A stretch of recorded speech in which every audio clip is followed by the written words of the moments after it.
नमस्कार मित्रों, मैं मनीष शुभम स्वागत करता हूं आपके अपने प्लेटफॉर्म स्टडी होते इस पे। कैसे हैं आप सभी? उम्मीद करता हूं आप स्वस्थ और मस्त होंगे। और आप देखना प्रारंभ कर चुके हैं वोकैब वर्स का पहला एपिसोड। जी हां दोस्तों, आप सभी जिसका बेसब्री से इंतजार कर रहे थे कि सर कोई वोकैब के लिए बेहतरीन सेशन लेकर आइए जिससे हमारा अंग्रेजी हो स्ट्रांग और हमें हो शब्दों का विशेष नॉलेज, तो चलिए इस सेशन में आप सभी को वो सारी चीजें मिलने वाली है जिसके लिए आप बेसब्री से कर रहे थे इंतजार।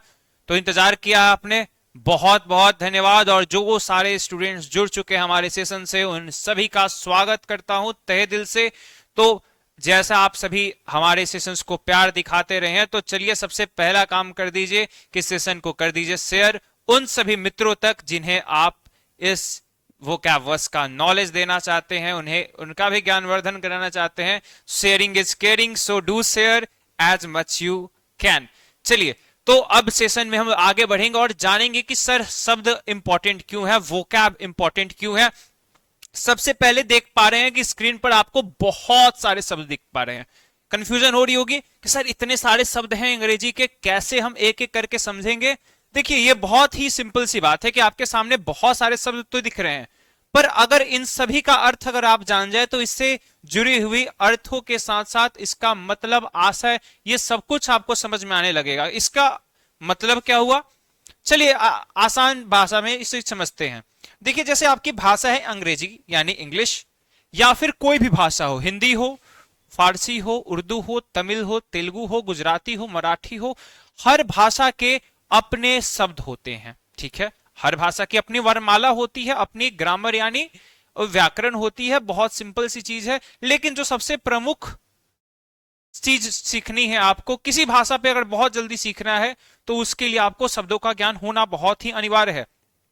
फिर जैसे आपको इंग्लिश को करना है स्ट्रांग, तो आपके पास कम से कम 1000 से 2000 या उससे भी ज्यादा शब्दों का नॉलेज होना बहुत ही अनिवार्य है। क्योंकि जब आपके पास अधिक से अधिक शब्दों का नॉलेज होगा तो आप अधिक से अधिक बातों को समझ पाएंगे, समझा पाएंगे और कहीं ना कहीं उसे प्रोसेस भी कर पाएंगे, यानी कि चीजों को अपने अंदर ऑब्जर्व कर पाएंगे। जैसे एक पैसेज दिखा आपको, एक पैराग्राफ दिखा, उसका आशय समझना कि इसका ये अर्थ है, अर्थ के साथ भावार्थ, यानी बहुत सारी चीजें आप समझ पाओगे। जैसे पोइट्री लिखी रहती है, बहुत सुंदर सी पोइट्री, कविताएं लिखी रहती हैं, आप उसका हिंदी तो कर लेते हो पर आशय नहीं समझ पाते हो। जैसे हिंदी में भी बहुत सारी कविताएं होती हैं, उसका हमें भावार्थ लिखने के लिए दिया जाता है, तो आप अर्थ तो समझ गए लेकिन भावार्थ कैसे समझोगे।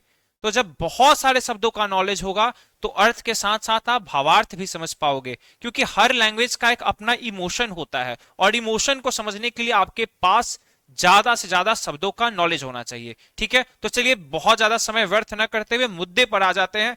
सेशन में क्या क्या मिलने वाला है, देखिए वोकैब वर्ड्स बहुत ही सिंपल सा आपके लिए रहने वाला है। एपिसोड 1, इसमें आपको मिलेगा वर्ड ऑफ द डे, यानी एक शब्द पे हम हमारा एक खास शब्द को चयन करेंगे और उस शब्द से जुड़ी हुई सारी चीजों को सीखेंगे। ठीक है, उसके बाद होगा रामबान, आपको मिलेगा टिप ऑफ द डे, किस प्रकार से आप अंग्रेजी को करेंगे स्ट्रॉन्ग, एक बहुत ही बेहतरीन रामबान ट्रिक मिलने जा रहा है आपको। इसके बाद सेशन में हम लोग करने वाले हैं प्रीवियस ईयर क्वेश्चंस, जो महत्वपूर्ण है आपके एग्जाम के पॉइंट ऑफ व्यू से, 2025 के आने वाले कॉम्पिटिटिव एग्जाम्स के पॉइंट ऑफ व्यू से, चाहे वो पैरामेडिकल हो या फिर बहुत सारे बच्चे एएनएम जीएनएम की कोर्स पास आउट कर चुके हैं और आने वाले वैकेंसी की तैयारी कर रहे हैं, तो हर प्रकार से जो भी महत्वपूर्ण है उसके लिए हम लोग कार्यरत रहेंगे और आगे बढ़ेंगे। चलिए, तो बहुत ही सिंपल तरीके से हम लोग आगे बढ़ते हैं, मिलते हैं आज के महाराजा से, यानी आज के वर्ड ऑफ द डे से।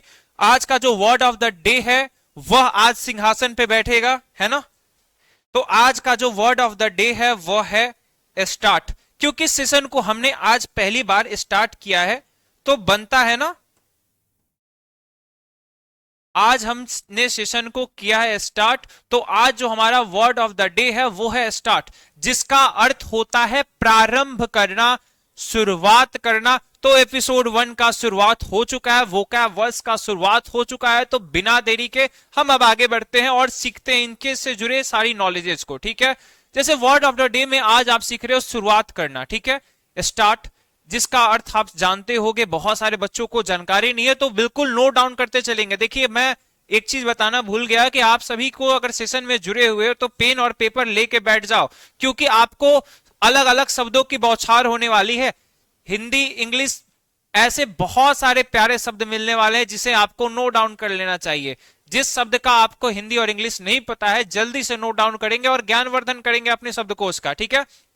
चलिए इंग्लिश में इसे समझते हैं, जैसे to begin to initiate something, यानी कोई भी चीज को शुरुआत करना। जैसे यहां पे रेसिंग ट्रैक देख पा रहे हो, रेसिंग ट्रैक पे जो एथलीट है दौड़ने की शुरुआत करने वाले हैं, जैसे ही इशारा किया जाएगा, जैसे ही गन को फायर किया जाएगा, ये सारे के सारे एथलीट दौड़ जाएंगे।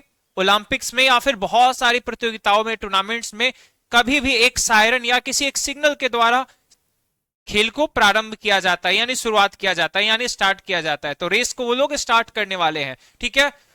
टू मूव सडनली और इनवॉलंटरीली, मतलब भाई सिंपल सी बात है, आप किसी चीज को बहुत तेजी से, बहुत आगे तेजी से अगर स्टार्ट कर देते हो, अचानक से शुरू होना या शुरू होना, देखो शुरू होने के अर्थ में जो भी शब्द हैं ये स्टार्ट से रिलेटेड होते हैं, ठीक है। हिंदी किसी चीज की शुरुआत करना या अचानक से गति करना। गाड़ी खड़ी है, मान लो गाड़ी खड़ी है और अचानक से चलने लगी, यानी गाड़ी स्टार्ट हो गई। अर्थ समझ गए? उम्मीद करते हैं कि 2-3 एग्जांपल से आप चीज को समझ पाए होंगे। चलिए अब और भी एग्जांपल समझ लेते हैं। जैसे अब ये जो वर्ड है वर्ब के तौर पे भी प्रयोग किया जाता है और नाउन के भी रूप में प्रयोग किया जाता है। यानी अगर ये शब्द नाउन की तरह प्रयोग किया जा रहा है यानी ये नाउन है, और अगर वर्ब की तरह प्रयोग किया जा रहा है यानी वर्ब है। जो भी बच्चे टॉपर बैच, रैंकर बैच या प्रतिज्ञा बैच के हैं तो उन्हें ये चीजें अच्छी तरह समझ आ रही होगी। इसके साथ साथ आरंभ बैच के भी सारे छात्रों को ये तो कम से कम पता है कि पार्ट्स ऑफ स्पीच पढ़ा दी गई है, इससे उन्होंने ये चीज समझ लिया है। चलिए यहां पे एग्जाम्पल दिया हुआ है, he decided to start a new business. अब यहां जो वर्ड स्टार्ट देखने को मिल रहा है आपको, यहां जो आपको जो वर्ड स्टार्ट देखने को मिल रहा है इसमें क्या है, he decided to start a new business venture, यानी वो एक नया बिजनेस वेंचर को स्टार्ट करने का प्रयास कर रहे हैं या फिर चाह रख रहे हैं। अब स्टार्ट करना यहां पे क्या है, काम है। यहां पे जो स्टार्ट वर्ड है ये काम के तौर पे प्रयोग हुआ, और हमने सीखा है कि वर्ब यानी क्रिया किसी प्रकार के काम वाले शब्दों को, जिसमें किसी प्रकार का एक्शन इन्वॉल्व हो, उसको सिंबलाइज करता है। अब नाउन के एग्जांपल में देखते हैं, a good start is crucial for success, यानी एक बेहतरीन शुरुआत बहुत ही आवश्यक होती है सफलता के लिए। एक अच्छी शुरुआत, अच्छी क्या शुरुआत क्या है, आइडिया को यहां सिंबलाइज कर रहा है, ठीक है, आइडिया को सिंबलाइज कर रहा है, एक प्रोसेस को सिंबलाइज कर रहा है। मैंने क्या सीखा है कि किसी प्रकार का कोई नेम होगा वह आपका नाउन होता है। तो स्टार्ट क्या हो गया, एक प्रोसेस हो गया, ठीक है, किसी भी प्रोसेस का अंग है ना, जैसे स्टार्ट, एंड, प्रोसेसिंग, ये सब क्या है, किसी प्रोसेस का एक अंग है, ठीक है। तो इनके नाम को भी आप नाउन कहोगे। तो ई गुड स्टार्ट, और सबसे अच्छी बात यहां पे एक और चीज देख पा रहे हो कि गुड यानी एडजेक्टिव किसकी विशेषता बता रहा है, नाउन की। एडजेक्टिव किसकी विशेषता बताता है, नाउन की विशेषता बताता है। तो एक ही शब्द वाक्यों में अलग अलग प्रकार से प्रयोग किए जाते हैं, इसके लिए आपको पार्ट्स ऑफ स्पीच पढ़ने की आवश्यकता है। टॉपर बैच और एंकर बैच और प्रतिज्ञा बैच के सारे छात्र इस चीजों को सीख चुके हैं, आप भी जरूर से इसे सीख लेंगे, ठीक है। अब यहां पे एक तस्वीर देख पा रहे हैं कि 3 लोग मिलकर फीता काट रहे हैं, 3 लोग मिलकर फीता काट रहे हैं। यानी किसी भी एक बिजनेस का जब हम स्टार्ट करने जाते हैं तो हम लोग रिबन कटिंग करते हैं, ठीक है। रिबन कटिंग से क्या होता है, भैया हम एक नया बिजनेस स्टार्ट कर रहे हैं, हम दुकान खोल रहे हैं, ठीक है। कहीं कहीं नारियल फोड़ा जाता है, अलग अलग प्रथाएं हैं कल्चर्स में।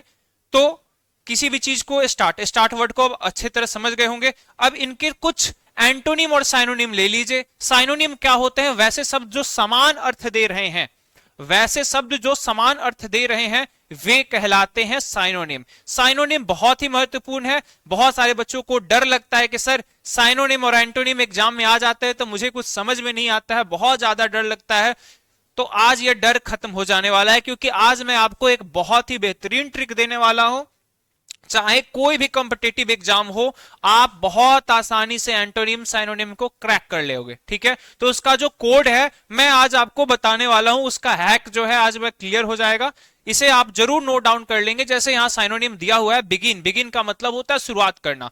कमिंस का मतलब क्या होता है, शुरुआत करना। कमिंस ऑर्डर के लिए सेंस में यूज किया जाता है, कमिंस द ऑर्डर। इनिशिएट का मतलब ही होता है किसी प्रक्रिया को प्रारंभ करना।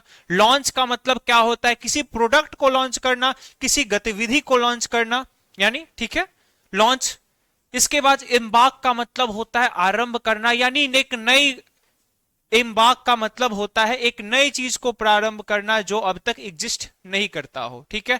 तो अलग अलग अर्थों में एक चीज कॉमन देख पा रहे हो कि हर केस में आप किसी ना किसी प्रकार से शुरुआत को सिंबलाइज कर रहे हो, यानी कोई चीज शुरुआत हो रही है, ठीक है। इसके बाद यहां पे एक तस्वीर देख पा रहे हो, किसी भी प्रकार की जो फाउंडेशन दी जाती है इसी प्रकार से दी जाती है। कोई भी घर बनता है तो हम लोग भूमि पूजन करते हैं, या फिर फाउंडेशन तो जरूर देते हैं, भूमि पूजन करे चाहे ना करे, लेकिन फाउंडेशन जो जमीन की दी जाती है, पिलर की दी जाती है, या किसी भी बिल्डिंग की दी जाती है, वो इसी प्रकार से दी जाती है। तो यही आपका फाउंडेशन होता है, यानी शिलान्यास जिसे कहते हैं। हम लोग किसी भी बिल्डिंग को बनाने से पहले उसका न्यू जरूर बनाते हैं, यानी फाउंडेशन। तो बिल्डिंग बनना प्रारंभ कैसे होती है, इसी प्रक्रिया के द्वारा होती है। चलिए यहां तक तो उम्मीद करते हैं क्लियर है सभी को, और सारे के डाउट क्लियर होते चलेंगे, और हमने ये इसके प्रयोग को भी सीख लिया है। अब हम लोग डिटेल में एक चीज को सीखेंगे। क्या सीखने वाले हैं कि एंटोनिम और साइनोनिम क्या होते हैं, ठीक है। इसके रिगार्डिंग बहुत सारे डाउट्स हैं आपके, वो क्लियर हो जा रहे हैं यहां पे।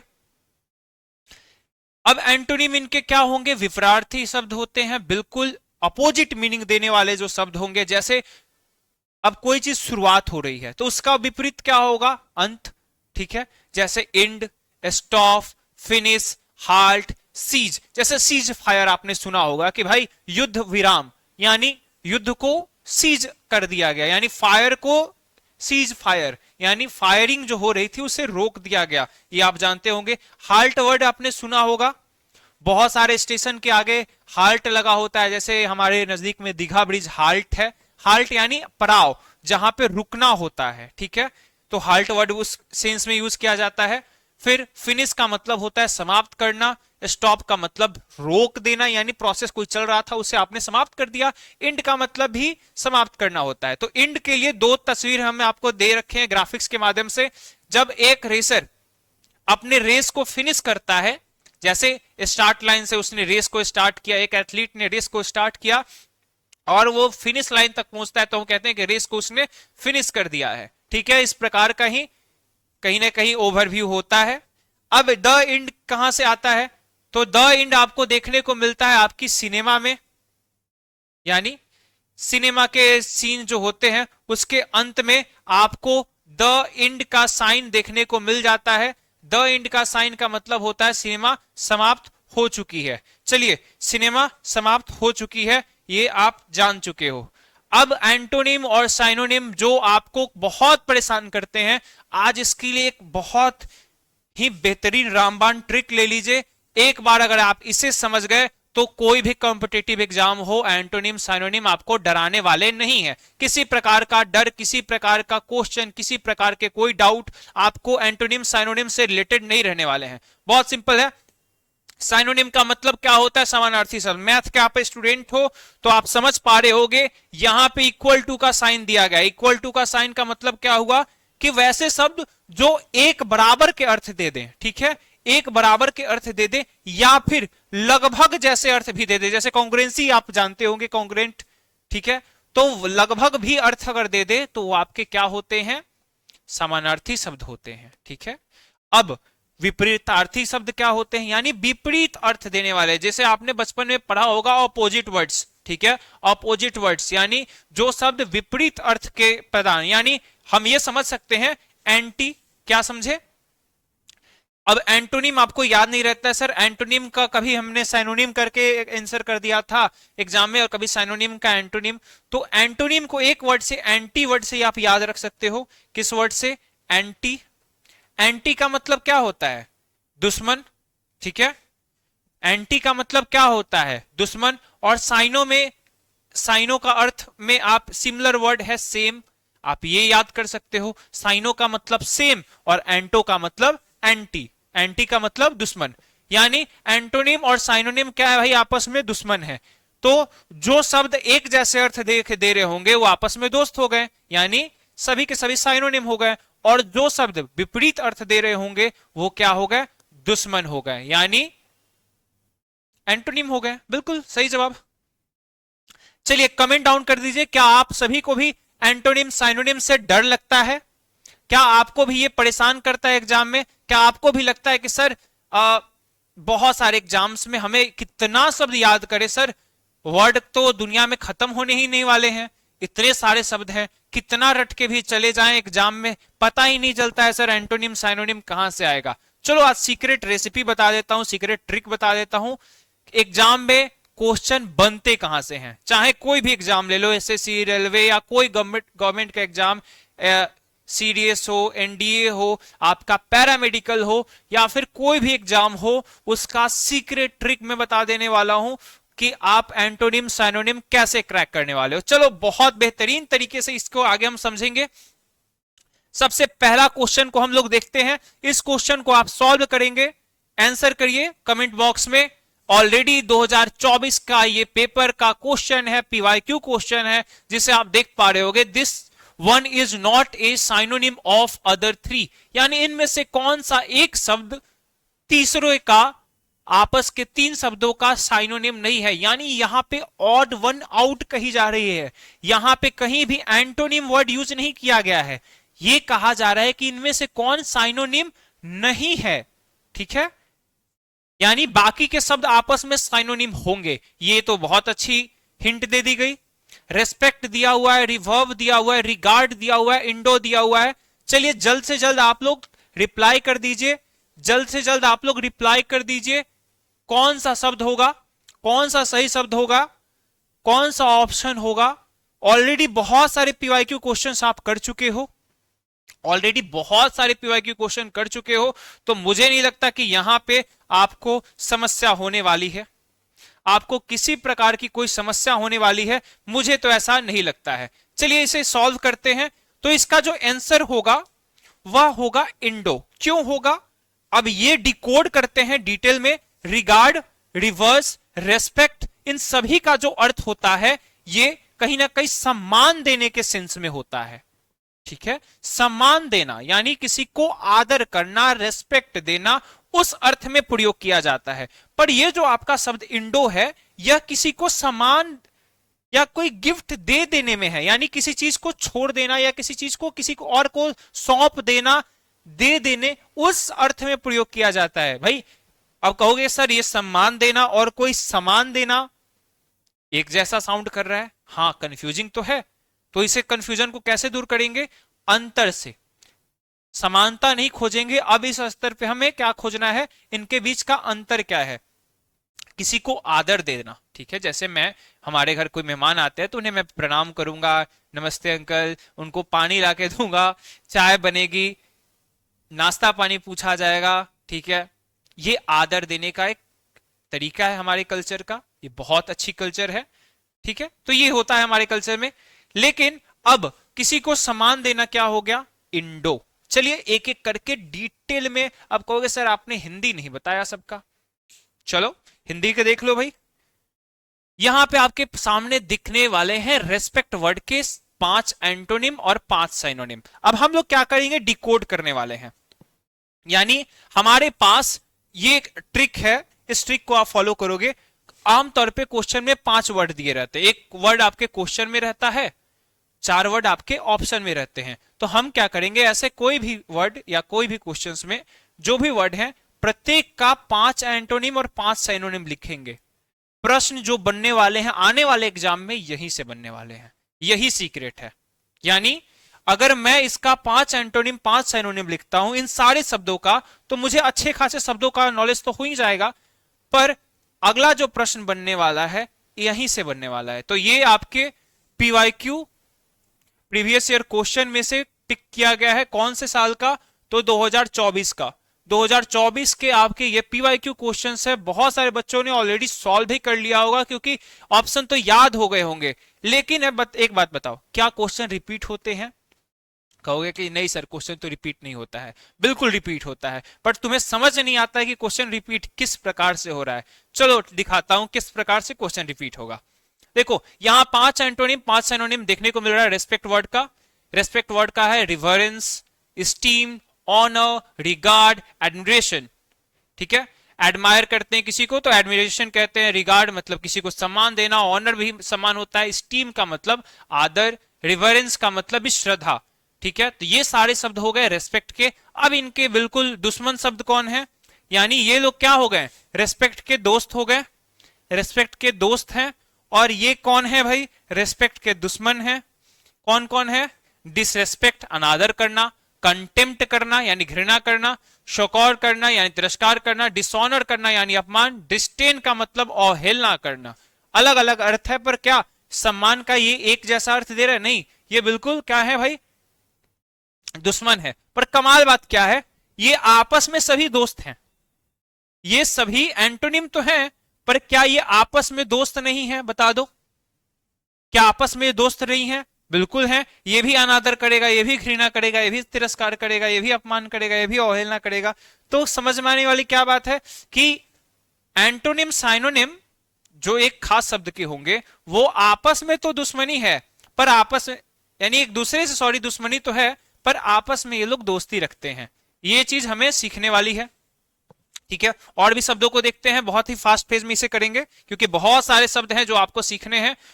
आप चाहे तो स्क्रीनशॉट ले सकते हैं, आप चाहे तो नोट डाउन कर सकते हैं, ठीक है। साइनोनिम ऑफ रिवर क्या होता है, पूजना या गहरा सम्मान करना। रिवर का मतलब क्या होता है, गहरा सम्मान करना। वर्डेट का मतलब होता है श्रद्धा। रेस्पेक्ट का मतलब ही होता है सम्मान करना। ऑनर का मतलब ही होता है सम्मान या आदर करना। एडमायर का मतलब ही होता है प्रशंसा करना या सम्मान करना। वर्शिप का मतलब होता है पूजा करना, ठीक है।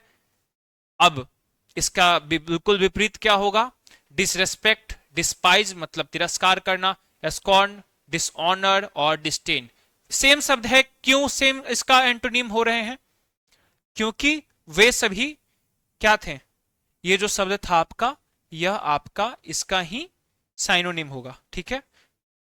कौन सा वर्ड, पूजना, रिवर्ब, इसका ही साइनोनिम है, ये अच्छे समझ पा रहे हो। रिगार्ड भी आपका सम्मान देना या ध्यान देना। अब यहां पे ध्यान देखो, रेस्पेक्ट, स्टीम, ऑनर, कंसिडरेशन या विचार या ध्यान। एडमायर, एडमिनिस्ट्रेशन, ठीक है, एडमिरेशन हो गया। प्रशंसा करना, यहां पे आप देख पा रहे हो कि प्रशंसा करना, यहां पे एडमायर एक जैसा अर्थ दे रहा है, लेकिन देख पा रहे हो कि एक वैरायटी ऑफ वर्ड्स यहां पे आपको सीखने को मिल रहे हैं। तो एक शब्द को हम जब डिकोड करते हैं, यानी एक शब्द को अगर हम डिकोड करें और उसके 5 एंटोनिम, 5 सिनोनिम लिखते हैं, तो आपको देखने को मिलेगा कि यार ये यही चीज तो रिपीट हो रहा है, बार बार बार बार क्वेश्चन ही रिपीट होते हैं। मुश्किल से 25-30 क्वेश्चन सॉल्व करोगे ऐसा, बस उसके बाद क्या देखोगे कि सारे के सारे क्वेश्चन आपके क्या हो रहे हैं, रिपीट हो रहे हैं। और कमाल बात कि ज्यादा साल के आपको जाने की जरूरत नहीं है, मात्र 2 साल के पीवाईक्यू उठा के भी देखोगे तो पाओगे कि रिपीट ही था। 2022-23 की बात कर लेते हैं। 2022-23 के जो प्रश्न आए थे डायरेक्ट आपके कहां से आए थे, 2024 के प्रश्न कहां से आए थे, 23 और 22 के प्रश्न थे। पिछले 2 साल के प्रश्नों से ही ये प्रश्न बनते हैं। सीक्रेट रिवील हो चुका है, अब यूज करो, एग्जाम में इसका लाभ उठाओ। बहुत सारे बच्चों ने पिछले साल लाभ उठाया था, सभी के सभी एंटोनिम साइनोनिम के सारे प्रश्न सही करके आए थे। आपके पास भी अवसर है, बट हाँ मेहनत थोड़ा करना पड़ेगा, इन सारे शब्दों को सीखना पड़ेगा। बहुत सिंपल सी बात है, नोट डाउन करते चलेंगे, ठीक है। इंडो का मतलब होता है प्रदान करना या संपन्न कराना, ठीक है। यानी बेस्टो मतलब होता है प्रदान करना, ग्रांट का मतलब आवंटित करना, प्रोवाइड का मतलब ही होता है प्रदान करना, इक्विप का मतलब सृजित करना, और इन्वेस्ट का मतलब संपत्ति देना। यानी किसी चीज में आप इन्वेस्ट कर देते हो, किसी को कुछ प्रदान कर देते हो, गिव कर देते हो, ठीक है, प्रोवाइड कर देते हो, ठीक है। बहुत सिंपल सी बात है। अब इसका विलोम शब्द क्या होगा, इसका विलोम शब्द होंगे डिस्प्राइव, टेक अवे, विदड्रॉ, डिनाई और डिस्पोजेस, ठीक है, संपत्ति छीनना। यानी किसी को हम दे रहे थे, जैसे कौन दे रहा था भाई, ये बच्ची क्या कर रही थी, ये बच्ची एक दूसरे को गिफ्ट दे रही थी, ये एक दूसरे को क्या कर रहे थे, ये लोग गिफ्ट दे रहे थे ना, एक बच्ची दूसरे को गिफ्ट कर रही थी। यहां पे सम्मान, तो सम्मान और गिफ्ट देने में क्या अंतर है, समझ में आ गई बात। उम्मीद करते हैं बहुत ही क्लियर हो गया होगा आपको कि सम्मान देना और किसी को कुछ गिफ्ट देना या पैसा देना या कुछ, मान लो परमिशन ही दे दिया, जैसे आप लोग कहते हो सर क्लास के बाहर जाएं, छुट्टी चाहिए मुझे। किसी कंपनी में आप वर्क करते हो और चाहते हो कि आपकी लीव एप्लीकेशन अप्रूव हो जाए, तो भाई आपको छुट्टी दे दिया मैंने, ठीक है। तो ये भी आपका इंडो है, ठीक है। इंडो का वो क्या था, साइनोनिम था। चलिए अगले प्रश्न की ओर आगे बढ़ते हैं। उम्मीद करते हैं यहां तक समझ गए होगे। अब यहां तक जुड़े हुए हो तो आए हो भाई वोकैब वर्स में, तो वोकैब वर्स में ऐसे खाली हाथ जाओगे तो अच्छा नहीं लगेगा ना। वोकैब वर्स में आए हो तो कुछ गिफ्ट मेरे तरफ से भी ले लो। बात गिफ्ट की हो चुकी है तो मेरी तरफ से भी एक गिफ्ट तुम्हारे लिए रहेगी। वैसे सभी छात्र जो अभी तक पैरामेडिकल 2025 की तैयारी करना प्रारंभ कर चुके हैं पर अभी डिसीजन नहीं बना पा रहे कि सर कौन सा बैच परचेस करें, आपके लिए क्या तरीका रहेगा, क्या करना है, तो बहुत ही सिंपल सी बात है। आरंभ बैच आप परचेस कर लीजिए, हमारे पैरामेडिकल के नंबर 1 संस्थान और बीएससी नर्सिंग के भी नंबर 1 संस्थान स्टडी विद तेज में आपको बिहार पैरामेडिकल 2025 की जो बैच है आरंभ बैच प्रारंभ हो चुके हैं, जिसके लाइव क्लासेस भी स्टार्ट हो चुके हैं। कृपया विलंब ना करें, उसमें मैं भी क्लास लेता हूं इंग्लिश का, तो आप अगर चाहते हैं भाई हमसे पढ़ना तो बिल्कुल आरंभ बैच में बिना देरी किए जुड़ जाइए। प्रोसेस बहुत सिंपल है कि आप ऐप को इंस्टॉल करेंगे, वहां से पेमेंट करेंगे और पेमेंट का स्क्रीनशॉट भेजेंगे हमारी टीम के ऑफिशियल नंबर पे, आपको ग्रुप में कर दिया जाएगा ऐड। बहुत सिंपल है। प्राइस आपको दिख रही है 699 है और ये है बीएससी नर्सिंग के वैसे छात्र जो तैयारी करना चाहते हैं, बहुत बेहतरीन तरीके से बीएससी नर्सिंग या फिर वीसीसी की तैयारी करना चाहते, तो उन सभी छात्रों के लिए है आपका जीत बैच, जिसकी प्राइस है 499, जिसमें आपको live classes, video assignment section, weekly test, daily practice set, ये बहुत सारी चीजें आपको, एमिनिटीज आपको प्रोवाइड कर दी जाती है हमारी टीम की तरफ से। चलिए, अब कहेंगे सर ये तो बात हो गई, ये तो प्राइस हमको भी पता है, हमने तो ऐप इंस्टॉल किया, फिर यहां पे क्या आपको मिलेगा? बहुत सिंपल सी बात है कि आपका जो प्राइस होता है 699 प्लस 499 कितना होगा भाई? कितना होगा?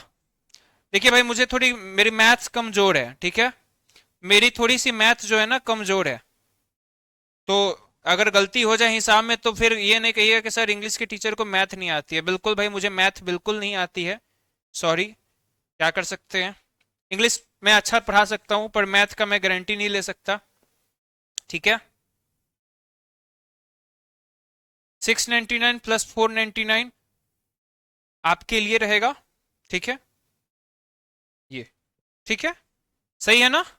699 और 499, यानी जो बच्चे आरंभ बैच प्लस बीएससी नर्सिंग की बैच लेंगे वो आपको मात्र मिल जाएगा 999 के कोर्स पे, ठीक है। यानी इस प्राइस पॉइंट पे आपको ये दोनों के दोनों कोर्स मिल जाने वाले हैं। खुश हो ना? तो बिना सही समय गवाए, ठीक है, क्या करोगे? इस दिए गए नंबर पे, यानी कौन सा नंबर रहेगा भाई?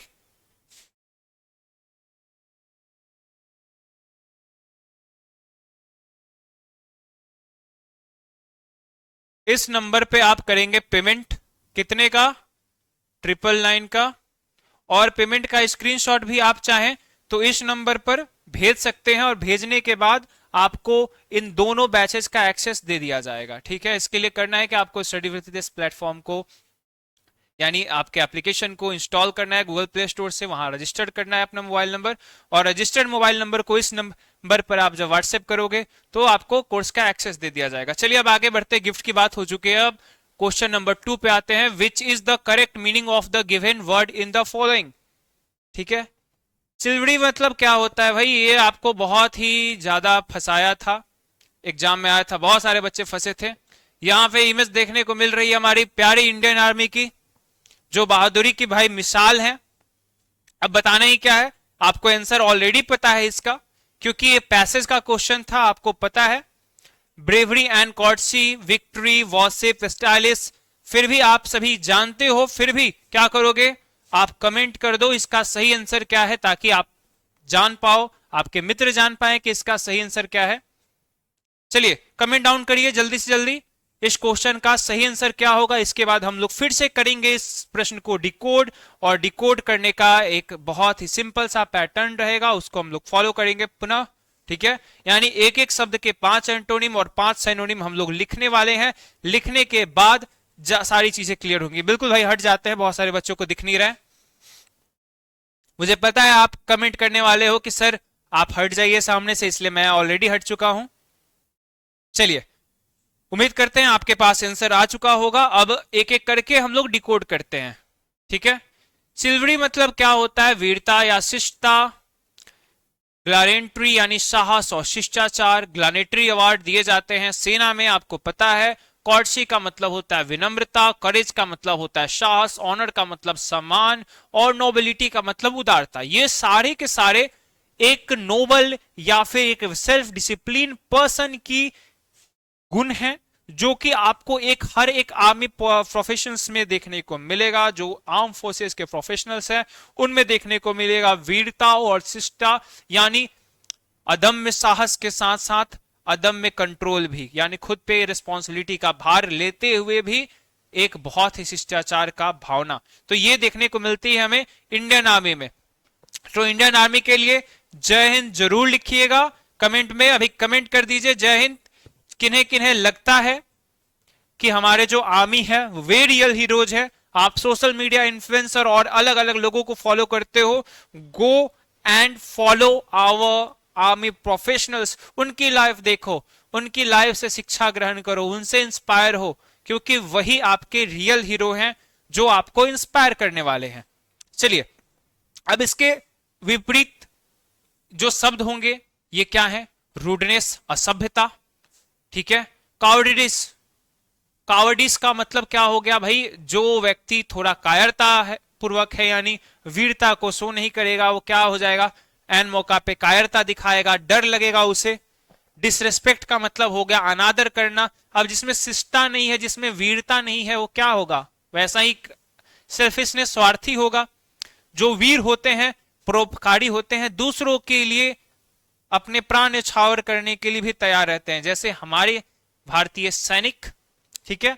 डिसऑनर का मतलब होता है अपमान। अब किसी को हमने सम्मान दिया, अब ये अपमान, बिल्कुल। बट ये सारे शब्द आपस में तो साइनोनिम है, ये सारे शब्द आपस में साइनोनिम है, बट ये एक दूसरे के एंटोनिम है, ये आप ध्यान रखते चलेंगे। ये सारे शब्द देखो क्या एक जैसे अर्थ के नहीं है? बिल्कुल, ये सभी के सभी एक ही अर्थ के हैं, ये सभी एक ही थाली के चट्टे पट्टे हैं, ठीक है। ये सभी आपस में दोस्त हैं, ये भी सभी आपस में दोस्त हैं। एक दूसरे से दुश्मनी है तो जो दोस्त होता है वो आपका साइनोनिम होता है, और जो दुश्मन होता है वो क्या होता है? एंटोनिम। ये हम लोग आज सीख चुके हैं। चलिए आगे बढ़ते हैं। अलग शब्द है ब्रेवरी। ब्रेवरी का मतलब होता है साहस, इसके ही और भी साइनोनिम सीख लीजिए। करेज मतलब साहस, वेलोर का मतलब वीरता, हीरोइज्म का मतलब वीरतापूर्ण कार्य, फियरलेसनेस का मतलब होता है निर्भीकता, यानी आप निर्भीक हो, आप डर नहीं लगता आपको किसी भी प्रकार का। बोल्डनेस यानी साहसिकता, यानी आप साहसिक कारनामों करने में कोई देरी नहीं करते हो, जैसे हमारी इंडियन आर्मी। ऑब्वियसली हमारे पास एग्जाम्पल्स की कमी नहीं है। मैं अगर नाम लेना शुरू करूं, हमारे वीरों की जो गाथा है वो परमवीर चक्र, शौर्य चक्र, बहुत सारे चक्र जो प्रोवाइड किए गए हैं सेना के द्वारा, सेना मेडल बहुत सारे लोगों को प्रोवाइड किया गया है। तो उनके जो साहस की कहानियां हैं वो जाके पढ़ो, तब तुम्हें पता चलेगा कि वीरता क्या होती है, असली हीरो कौन है, ठीक है। इसी के बिल्कुल विपरीत शब्द क्या है भाई? कावर्डाइस हो गए, कायरता। टिमिडिटी मतलब डरपोक स्वभाव। फियर का मतलब डर, वीकनेस की मतलब कमजोरी, हेजिटेशन का मतलब हिचकिचाहट।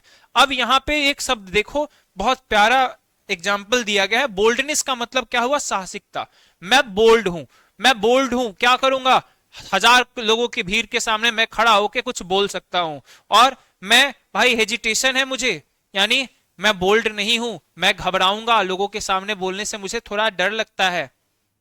वीर कभी डरते नहीं है, ठीक है। तो वीर बनो, निर्भीक बनो। चलो आगे बढ़ो। अब आगे जो शब्द है कॉर्टसी, इसको भी आप सीख लो, इसके क्योंकि अलग से इसको बताने की आवश्यकता नहीं थी, फिर भी मैंने आपको बता दिया। विनम्रता, politeness, civility, respect, good manners और कंसिडरेशन, विचारशीलता, ये सारे जो शब्द हैं कॉर्टसी के एग्जाम्पल हो गए। अब इसके बिल्कुल विपरीत क्या हो गए? असभ्यता, इम्पोलाइटनेस, डिसरेस्पेक्ट, डिसकॉर्टसी और हार्नेस, ये सारे के सारे जो शब्द हैं ये इसके विपरीत हो गए। मैं चाहूंगा कि आप सभी एक अलग कॉपी बना लो और इसे नोट डाउन करो। देखो पीडीएफ हम बहुत सारे बच्चे करने वाले हो, पीडीएफ मिल जाएगा आपके Telegram channel study with Hitesh पे, ये पीडीएफ अपलोड कर दिया जाएगा। सो कोई प्रॉब्लम नहीं है, पीडीएफ का कोई प्रॉब्लम नहीं है। बट क्या आप नोट डाउन नहीं कर सकते हो? पीडीएफ के चक्कर में काहे पड़े हो?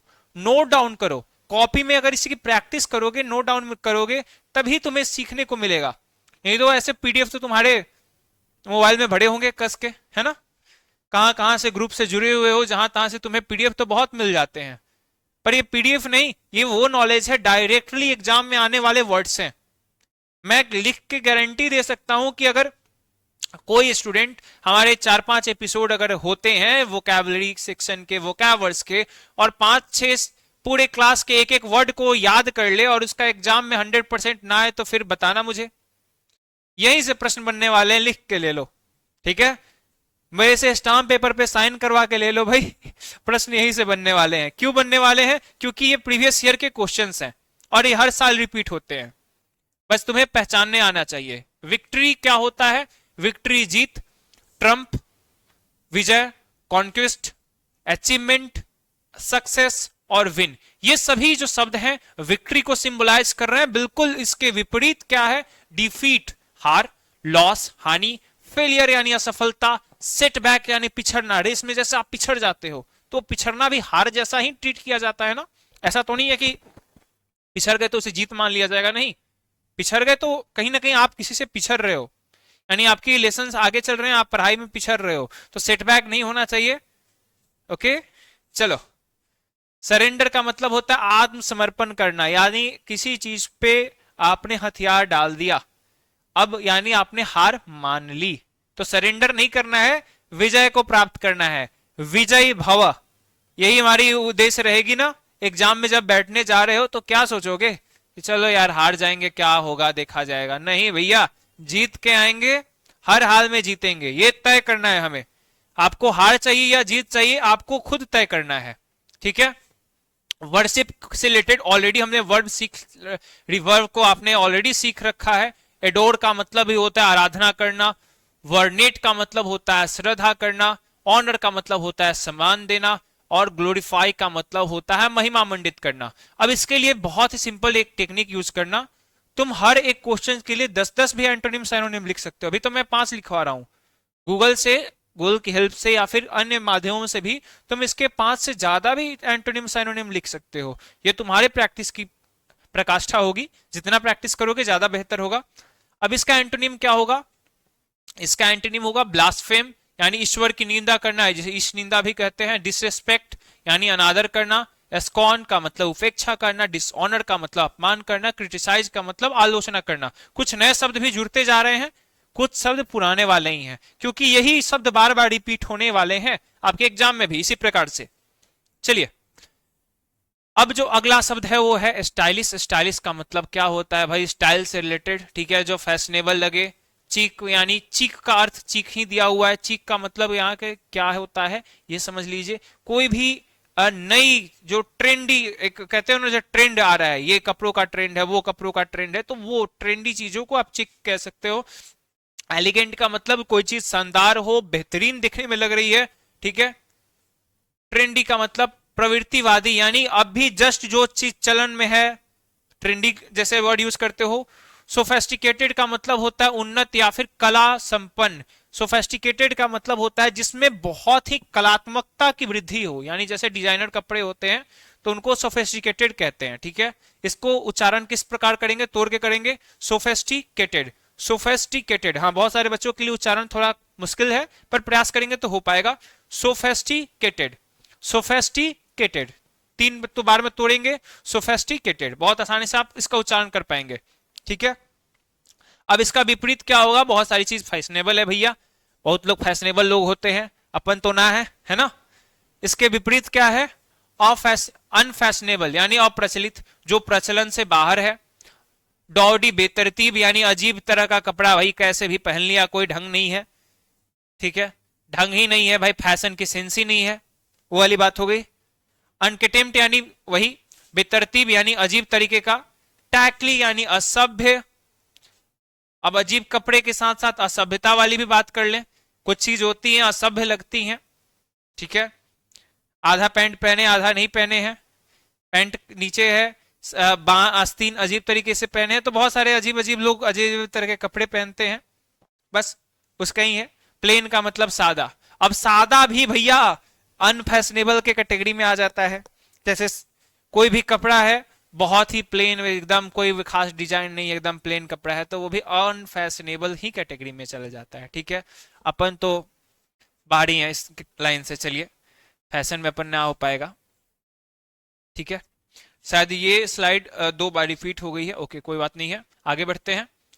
अब असली फैशन पे आते हैं, ऐसी फैशन जो हर किसी को कहीं ना कहीं प्रसन्नता प्रदान करती है, हर किसी को प्रसन्न कर देती है। तो अगला प्रश्न है, ये है क्या है, रिनिकर्सेशन यानी त्याग। इससे जुड़े आपको करेक्ट मीनिंग देना है, यानी इस शब्द का करेक्ट मीनिंग, यानी सिंपल सी बात है, प्रश्नों में आपको इसका साइनोनिम पूछा जा रहा है। क्या पूछा जा रहा है इस प्रश्न में? इसका साइनोनिम पूछा जा रहा है। यहां पे आपको हमारी बेहतरीन इंडियन आर्मी और इंडियन नेशनल फ्लैग देखने को मिल सकता है। अब आप समझ पा रहे होगे कि त्याग की भावना कौन लाता है। त्याग की भावना के लिए मेरे पास तो है शब्द बस एक ही जगह जाके अटकते हैं, या तो हमारी माता या तो इंडियन आर्मी, जो हमारी मातृभूमि के लिए तत्पर है। ठीक है, आंसर कर दीजिए इसका क्या होगा सही आंसर। बहुत सारे बच्चे ऑलरेडी सही आंसर कर चुके होंगे। क्वेश्चन नंबर 3 का क्या होगा आंसर? क्वेश्चन नंबर 3 का क्या होगा आंसर? आप आंसर कर दीजिए भाई। जी हाँ, ये रिकॉर्डेड क्लास है, लाइव क्लास नहीं चल रही है। चलिए कोई बात नहीं, रिकॉर्डेड क्लास ही है, रिकॉर्डेड क्लास ही है, कोई बात नहीं। अगर आप चाहते हो कि ये लाइव क्लास चले तो इस सेशन को शेयर करो, तभी जाके आपका एपिसोड 2 आएगा, और वो भी लाइव सेशन के फॉर्म में आएगा। ठीक है, तो इस सेशन को जितना हो सके शेयर करो, ताकि हम लोग जल्द से जल्द इस पे अगले सेशन पे काम कर पाए, क्योंकि बहुत मेहनत लगती है, बहुत ही ज्यादा हमारी टीम की मेहनत लगती है। तो इस पे अगर आपको काम करना है, आगे बढ़ना है, तो आप चाहोगे तो सेशन 2 आ सकता है, एपिसोड 2 आ सकता है, लेकिन आप इसे शेयर करो। ठीक है, आगे बढ़ते हैं प्रश्न में। Which is the correct meaning of given word in the following? ऐसा कौन सा शब्द है जो रिनाउंसिएशन से रिलेट करता है, यानी उसके जैसा अर्थ देता है? त्याग देना। त्याग देना का अर्थ यहाँ पे गिव अप एक वर्ड है। गिव अप का अर्थ क्या होता है भाई? त्याग देना होता है। गिव अप का अर्थ क्या होता है? त्याग देना होता है। ठीक है, गिव अप का वर्ड अर्थ का क्या होता है? त्याग देना। क्वेश्चन नंबर 2 का आंसर आप ऑलरेडी पहले भी कर चुके होंगे, ऑप्शन ए होगा ब्रेवरी एंड कॉर्टसी। ठीक है, ब्रेवरी एंड कॉर्टसी नोट डाउन करते चलेंगे आप लोग। ठीक है, चलिए क्वेश्चन नंबर 3 का ऑप्शन डी होगा। ऑप्शन डी क्यों होगा? चलिए अगेन टाइम फॉर डिकोड। चलिए करते हैं क्वेश्चन को डिकोड, वर्डोलॉजी को अच्छे से डिकोड करते हैं और आगे बढ़ते हैं। नोट डाउन करते चलेंगे सभी के सभी। रिनाउंसिएशन का मतलब होता है त्याग देना, यानी किसी चीज को छोड़ देना, त्याग देना। जैसे एबॉन्डेंट यानी परित्याग, किसी बिल्डिंग को, किसी स्थान को त्याग देना क्या होता है? एबॉन्डेंट कर देना, यानी खाली कर देना, यानी आप छोड़ दे रहे हो। ठीक है, तो घर को त्याग रहे हो, बिल्डिंग को त्याग कर रहे हो, एबॉन्डेंट करना। रिजेक्शन यानी किसी चीज को नकार देना, किसी प्रस्ताव को नकार देना। ठीक है, रिजेक्शन होता है। इसके बाद है वर्ड आपका रिलिक्विशमेंट, यानी त्याग देना। ये भी, अब किसी चीज को, स्थापित चीज को आप अलग करते हो, ये भी आपका एक प्रकार से त्याग देने के अर्थ में प्रयोग किया जाता है। सरेंडर का मतलब होता है समर्पण, यानी आप खुद को समर्पित कर रहे हो भाई, हार मान रहे हो, हार मान रहे हो। ठीक है, रिजिग्नेशन का मतलब होता है त्याग पत्र देना, यानी किसी पद से रिजाइन कर देना भी त्याग देना होता है। ठीक है, अब इसके एंटोनिम क्या होंगे? किसी चीज को छोड़ रहे हो तो उसका विपरीत क्या होगा? सेलेक्ट कर लेना या फिर उस चीज को एक्सेप्ट कर लेना। जैसे एक्सेप्टेंस स्वीकृति हो गई। इम्बेंस का मतलब हो गया गले लगाना, यानी आप किसी को कहते हो हटो मेरे से, दूर हटो, और किसी को गले लगाते हो कि आओ यार स्वागत है आपका, यानी आप किसी को स्वीकार करते हो। ठीक है, तो दोनों अर्थ है। क्लेम का अर्थ क्या हो गया? दावा करना। क्लेम का अर्थ क्या हो गया यहाँ पे? दावा करना, यानी किसी चीज पे आप दावा करते हो। जैसे बहुत सारे क्लेम होते हैं, मेडिक्लेम होते हैं, अलग अलग प्रकार के। जैसे किसी की गाड़ी की एक्सीडेंट हो गई तो वो क्लेम करते हैं कि भाई मेरा गाड़ी का एक्सीडेंट हुआ है, इंश्योरेंस क्लेम करने जाते हैं। ठीक है, तो इंश्योरेंस कराए हैं तो आपने दावा किया हुआ है इस पे। ठीक है, एसर्शन का मतलब भी होता है दावा करना। ठीक है, एसर्शन का मतलब क्या होता है? दावा करना। इसके बाद रिटेंशन का मतलब होता है किसी चीज को रखना। ठीक है, रिटेन करना, किसी चीज को क्या करना? रिटेन करना। ठीक है, आईपीएल में पता ही है भैया, आईपीएल तो खूब देखते होगे आप, रिटेन वर्ड से कितने भली भांति परिचित हो गए। ठीक है, तो वही जो प्रोसेस है रिटेन करने का वो रिटेंशन कही जाती है। ठीक है, रिटेंशन कही जाती है, इसे आप अच्छी तरह से समझ सकते हो। ठीक है, आगे बढ़ते हैं हम लोग।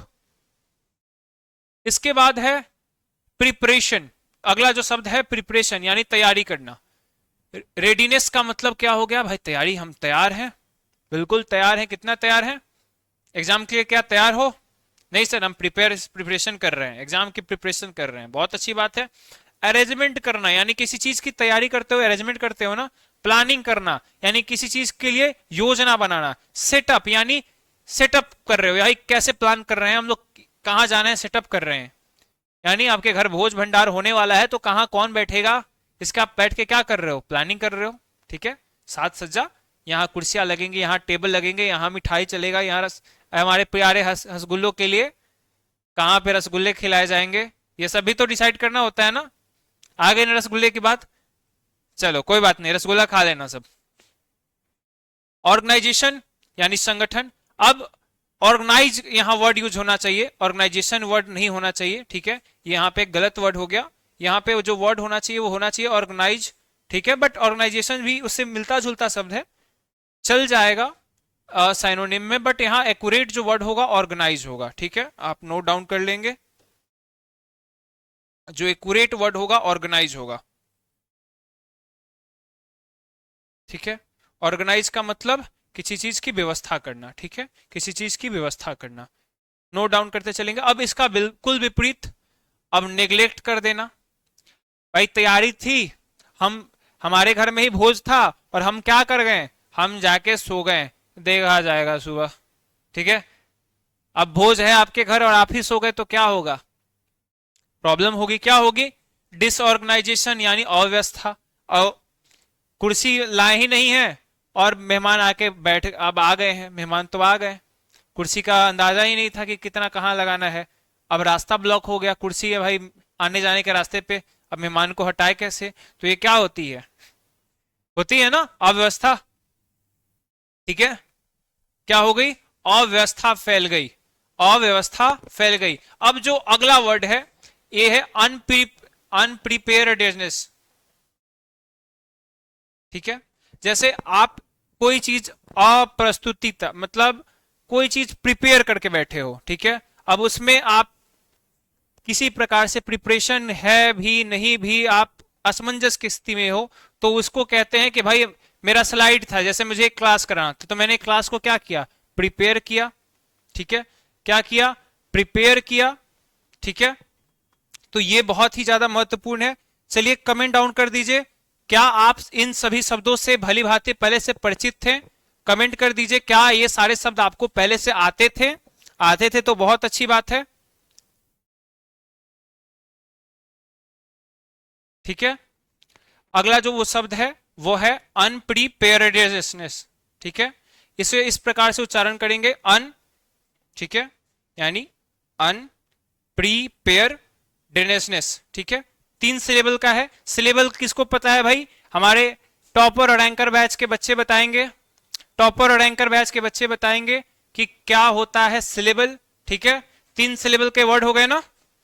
अगला जो वर्ड है इम्प्रोवाइजेशन, यानी किसी चीज में इम्प्रोवाइज करना, यानी अचानक से कोई चीज होती है उसमें इम्प्रोवाइज करना, और पहले से प्लानिंग नहीं थी, अचानक से कोई चीज हुआ उसको इम्प्रोवाइज कर लिया। ठीक है, केयरलेसनेस यानी लापरवाही, किसी चीज में क्या रखी जा रही है, लापरवाही रखी जा रही है, तो ये भी हमें देख के चलना होगा। चलिए अगले शब्द पे आगे बढ़ते हैं। रूल्स।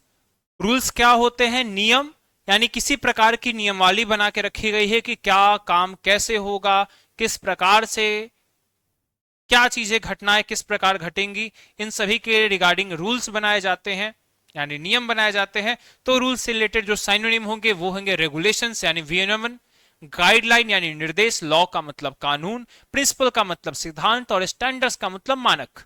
ठीक है, यानी ये सारे जो शब्द हैं किसी न किसी प्रकार से नियम और कानून को बताते हैं कि कोई भी एक्टिविटी यानी कोई भी काम किस प्रकार से किया जाएगा, ये चीज यहां पे बताई जा रही है। ठीक है, अगला जो वर्ड है यानी इसके एंटोनिम्स क्या होंगे, केओस यानी अराजकता, डिसऑर्डर यानी अव्यवस्था, एनार्की मतलब अराजकता। ठीक है, लॉलेसनेस यानी कानून का अवहेलना, इरेगुलरिटी यानी असामान्यता। रूल बन गया, ठीक है, रूल बन गया कि सभी के सभी 10 बजे आएंगे, ठीक है, किसी स्थान पे सभी लोग 10 बजे तक पहुंच जाएंगे।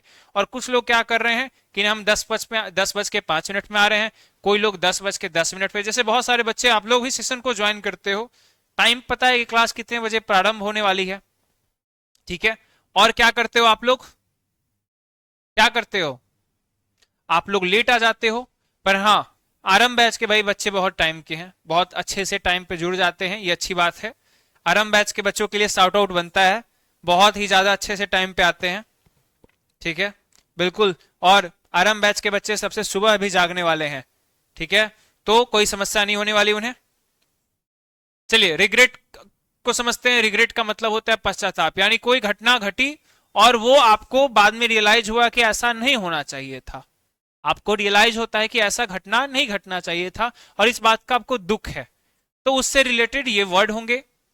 जैसे साइनोनिम्स के क्या हो गए, रिमोर्स यानी अफसोस व्यक्त करना, सौरो का मतलब दुख व्यक्त करना, रिपेटेंस का मतलब पश्चाताप, ग्रीफ का मतलब वेदना, कंट्रारिएशन का मतलब हो गया पश्चाताप। चलो ये सारे वर्ड किससे रिलेटेड हैं भाई, दुख से रिलेटेड है, ठीक है, अफसोस से रिलेटेड है कि अब कुछ कर नहीं सकते, अब तो हमें पीड़ा है या दुख की भावना है। अब इसका बिल्कुल विपरीत क्या होगा, सेटिस्फैक्शन, संतोष, यानी आप जैसा चाहते थे वैसा हो रहा है। कंटेम्प्ट यानी संतोष, चलिए भाई बहुत खुशी की बात है, जैसा आप चाहते थे वैसा हो रहा है। हैप्पीनेस यानी खुशी की बात है, ऑफ कोर्स। जॉय का मतलब आनंद, प्राइड का मतलब गर्व। अब चाहते थे भैया नेताजी कि चुनाव जीत जाएं, ठीक है, अब चुनाव जीत गए, क्या होगा, खुशी होगी। अगर चुनाव हार गए तो क्यों हारे, पश्चाताप हो रहा होगा कि अरे यार थोड़ा सा और काम कर लिए होते तो क्या होता, चुनाव जीत जाते, है ना। तो पश्चाताप होगी या खुशी होगी, किस पे डिपेंड करता है, हमारे एक्शन पे। तो एक्शन लीजिए आप भी, नेताजी की तरह बिल्कुल नहीं बनेंगे। चलिए जो अगला शब्द है गिव अप। गिव अप का मतलब होता है हार मानना या फिर त्याग देना, दोनों अर्थ में इसे प्रयोग किया जाता है। आमतौर पे गिव अप का मतलब होता है हार मानना, ठीक है, त्याग देना कहीं कहीं प्रयोग किया जाता है। चलिए सरेंडर का मतलब क्या हुआ, इसका साइनोनिम, सरेंडर का मतलब हो गया समर्पण करना, क्विट का मतलब हो गया छोड़ देना, अबंडेंट का मतलब परित्याग करना, रिक्विंस का मतलब हो गया त्याग देना, फॉररिट का मतलब हो गया त्याग देना, ठीक है। एंटोनिम्स के क्या हो गए, परसिवेंस का मतलब होता है डटे रहना, प्रसिस्ट का मतलब हो गया जारी रखना, कंटिन्यू का मतलब हो गया जारी रखना, फाइट का मतलब हो गया लड़ना, और इंडोर का मतलब हो गया सहना। यानी अब स्थिति देख लो, आप किसी सिचुएशन में हो, आपके पास दो ऑप्शन है, हार मान लो या फिर डटे रहो। क्या करोगे, हार मानोगे, आत्मसमर्पण कर दोगे, भाई मुझसे ना हो पाएगा, एग्जाम मेरे से नहीं निकलेगा, अब होगा जो देखा जाएगा, मैं नहीं पढ़ने वाला, कितना भी पढ़ते हैं क्वेश्चन सॉल्व नहीं होता है, हार मानोगे या फिर डटे रहोगे, लड़ोगे, चाहे जो प्रॉब्लम हो सहोगे, आगे बढ़ोगे, चॉइस इज योर्स। तो तुम्हें कहीं ना कहीं चूज करना है कि तुम लाइफ में क्या करना चाहते हो, जीतना चाहते हो या हारना चाहते हो। जीतने वाले लगे रहते हैं और हारने वाले हार मान देते हैं। तो गिव अप करना है या फिर let it go, choice should be your, ठीक है। तो लड़ना है, हार नहीं मानना है, ठीक है। चलिए अब ये क्लियर हो गया होगा बहुत अच्छे से, क्यों आपका यहां पे गिव अप होगा, ये तो बहुत क्लियर है ना कि आप किसी चीज को त्याग रहे हो। अब उससे रिलेटेड वर्ड गिव अप ही है एग्जैक्ट, ये तो क्लियर हो गया। रिग्रेट, रूल्स या प्रिपरेशन, कहीं कोई संबंध ही नहीं बन रहा है ना, कहीं कोई संबंध नहीं बन रहा है। हमें चाहिए था ऐसा शब्द जो एक जैसा अर्थ प्रदान करे, ठीक है। So salute to Indian army again. चलिए अगले शब्द पे आगे बढ़ते हैं, यानी हमारा जो अगला प्रश्न है, which is the correct meaning of the given word following. Following जो वर्ड आपका दिया हुआ है उसमें कौन सा शब्द है, इस पे आप फोकस करेंगे। सेक्रीफाइस का मतलब होता है बलिदान देना। बोल्डनेस का मतलब क्या होता है आप ऑलरेडी सीख चुके हो बहुत सारे एग्जाम्पल्स में। अब कहोगे कि सर ये तो बोल्डनेस थोड़ी देर पहले मिला था फिर से मिल गया, हाँ ऐसे ही रिपीट होता है। उसका 5 साइनोनिम 5 एंटोनिम बनाओगे और देखोगे वही क्वेश्चन फिर रिपीट हुआ, कमाल है ना।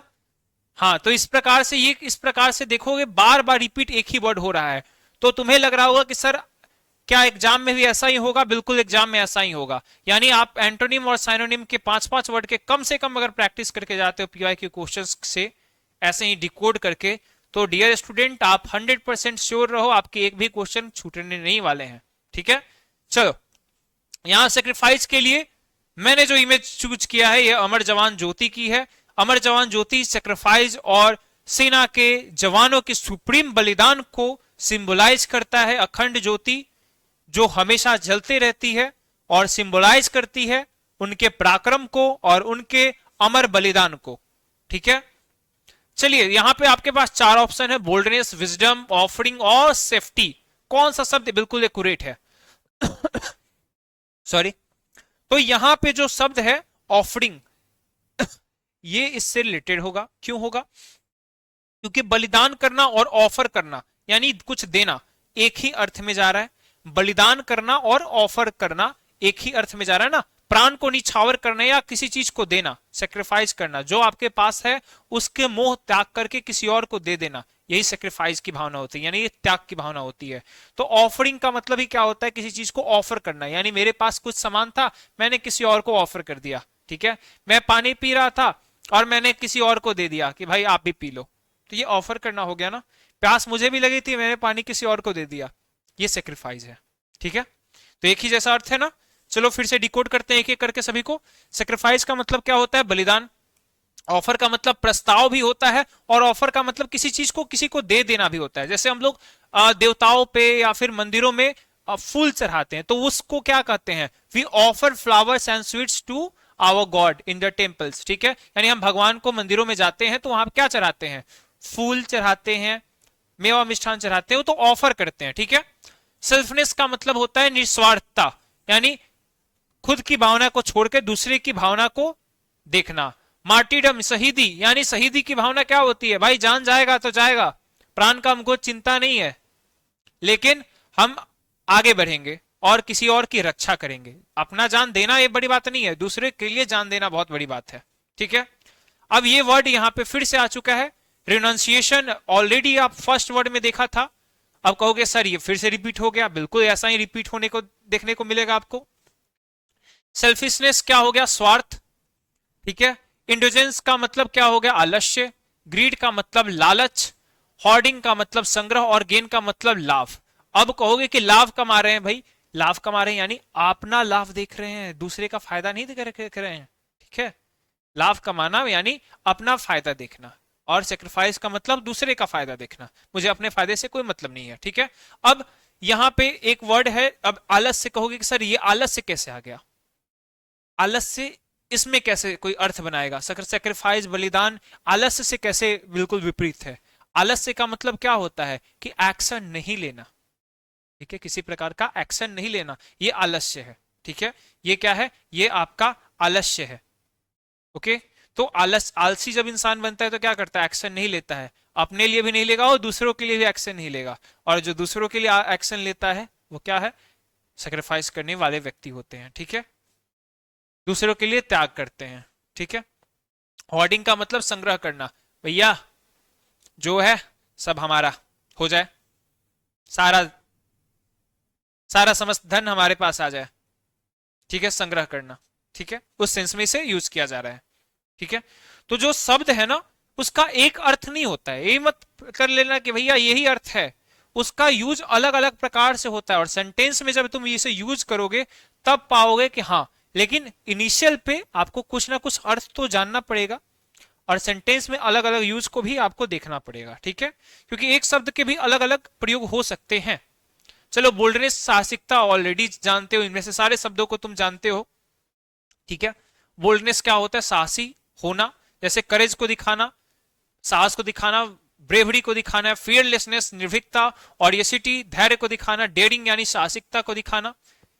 डेयरिंग क्या होता है भाई? डेयरिंग पर्सनालिटी है हमारी इंडियन आर्मी। आज की जो पूरी क्लास है ना डेडिकेटेड रहेगी भाई आज हमारी इंडियन आर्मी के लिए, हमारे आर्म फोर्सेस के लिए। ठीक है, क्यों? क्योंकि जब भी कोई बात आ रही है तो एग्जाम्पल मेरे दिमाग में बस वही आ रहा है। चलो, एंटोनिम क्या हो गए? कावर्डाइस, कायरता, टिमिडिटी, फियर, हेजिटेशन, सबमिसनेस यानी समर्पण। आप सबमिसिव हो जाते हो, किसी के सामने घुटने टेक देते हो, तो वो समर्पण की भावना। और बोल्ड है, हम नहीं झुकेंगे। समझ गया ना? चलो, विजडम। विजडम का मतलब क्या होता है? बुद्धिमता यानी ज्ञान, बुद्धि से रिलेटेड शब्द है। अब कोई बुद्धिमान होगा तो कैसे कैसे होंगे? उसके पास इंटेलिजेंस होगी। चलो, कोई बुद्धिमता है यानी बुद्धि है उसके पास क्या होगा? उसके पास नॉलेज होगा, इंसाइट होगा, उसके पास अंतर्दृष्टि होगी यानी चीजों को ऑब्जर्व करने की क्षमता होगी, अंडरस्टैंडिंग होगी यानी उसमें क्या होगी? समझ होगी, प्रूडेंस यानी विवेक होगा। तो कोई व्यक्ति के पास अगर विजडम है यानी वो कोई व्यक्ति वाइज है, दिमाग से चतुर है, तो उसके पास कौन कौन से गुण होंगे? ये सारे गुण होंगे। और कोई अज्ञान है यानी बुद्धिहीन है, यानी जिसके पास बुद्धि नहीं है, तो वो क्या होगा? अज्ञानता दिखाएगा, मूर्खता दिखाएगा यानी इग्नोरेंस दिखाएगा, फुलिशनेस दिखाएगा, इंडिफरेंस दिखाएगा, नेविटी दिखाएगा, या फिर स्टुपिडिटी दिखाएगा। स्टुपिडिटी मतलब क्या होता है? स्टूपिड वर्ड से स्टुपिडिटी बनता है, ठीक है। अब नेविटी सरलता। अब कहोगे सर सरलता को कैसे आप इस कैटेगरी में ले आए हो? सरलता इसका एंटोनिम कैसे होगा? जैसे मेरे पास ज्ञान है, मान लो किसी व्यक्ति के पास ज्ञान है, तो वो ज्ञान को इस्तेमाल करके कुछ अच्छा करेगा। और मैं सरल हूं यानी मुझे पास, कहते हैं ना सीधा, सीधा यानी किसी के पास ज्ञान नहीं है यानी वो सीधा व्यक्ति है, ठीक है। सीधे साधे जैसे मैं हूं, है ना, कितना सीधा साधा हूं, है ना, मेरे पास कोई ज्ञान नहीं है। अबे ये नहीं करना, हाँ सीधा साधा था, भोला भाला था, ये नहीं करना है, आगे बढ़ना है, ठीक है। पता है तुम सब चले जाते हो रील की दुनिया में, बाहर निकलो, फिर से आ जाओ। ऑफरिंग यहाँ पे क्या वर्ड है? ऑफरिंग का अर्थ होता है गिफ्ट यानी किसी को गिफ्ट देना, कंट्रीब्यूट यानी कंट्रीब्यूशन यानी योगदान देना, डोनेशन का मतलब दान देना, प्रेजेंट का मतलब उपहार देना, प्रपोजल का मतलब प्रस्ताव रखना, यानी ये सब ऑफर के रिलेटेड वर्ड हो गए, ठीक है। एंटोनिम्स के क्या हो गए? विथ होल्डिंग यानी रोक देना, रिफ्यूजल का मतलब इंकार कर देना, रिजेक्शन का मतलब नकार देना, और टेक का मतलब लेना, ठीक है। विड्रॉल का मतलब वापसी, ठीक है। आप क्या कर रहे हो भाई? किसी चीज, किसी लोगों को ऑफर कर रहे हो और प्रस्ताव दे रहे हो। इसका बिल्कुल अपोजिट क्या होगा? कि प्रस्ताव न देना, किसी चीज को रोक देना, किसी चीज को खंडित कर देना, रोक देना, अवरोध कर देना, ये इसके सारे रिलेटेड वर्ड हो गए, ठीक है। उम्मीद करते हैं कि आप सभी स्क्रीनशॉट ले चुके होंगे, ठीक है। अंतिम जो शब्द है वो है सेफ्टी। सेफ्टी मतलब सुरक्षा, security, protection, defence, guard, shelter. अब ये सारे जो शब्द हैं किसी न किसी प्रकार से सील्ड की तरह काम आ रहे हैं यानी रक्षा से रिलेटेड शब्द हैं, ठीक है। ये सभी के सभी रक्षा, सुरक्षा से रिलेटेड शब्द है। और रक्षा को तोड़ोगे तो क्या होगा? तुम जाओगे डेंजर में यानी खतरे में, रिस्क लोगे। अब हम सिक्योरिटी में रह रहे हैं यानी एक बैरियर है, इसको पार नहीं करना है, ठीक है। रेलिंग है, इसे पार नहीं करना है, तो क्या है? सेफ्टी में है। लेकिन अब तुम रेलिंग पार करके जंप करके जा रहे हो, तो क्या है भाई? तुम जोखिम में हो, तुम रिस्क ले रहे हो, ठीक है।